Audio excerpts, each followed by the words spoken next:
Welcome back, builders. Today we're gonna put the front axle back on the Jeep. Yep, we're gonna get it mounted. So that'll be our goal for today. That'll be the goal. We'll get it mounted.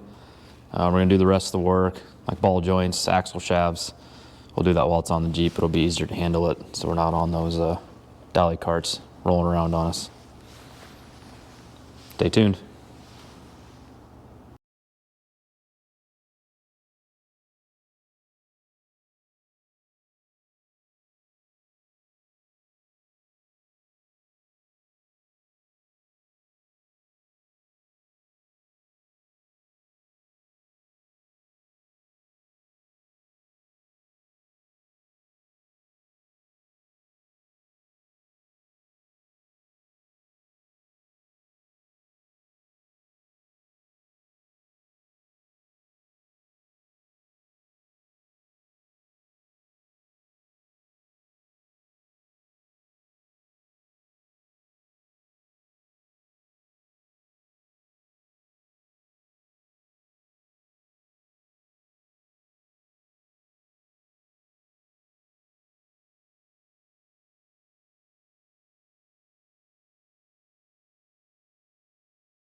All right, so a little bit disappointed. We had a really good closeout video segment here that we already recorded, but for some weird reason, we lost the audio on it. So Brody had done a really good job reviewing all the things that we just finished up in this video, and we lost it. So we're gonna try to redo all that. So here's take two.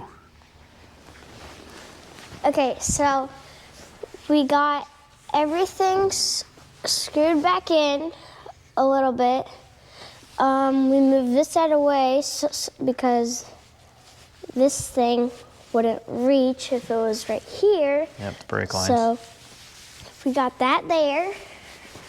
And then everything's done on the other side. We got the springs in. This. Upper and lower control arms. Side. Shocks, yep. And what did we get on the front here? Track bar? Yeah.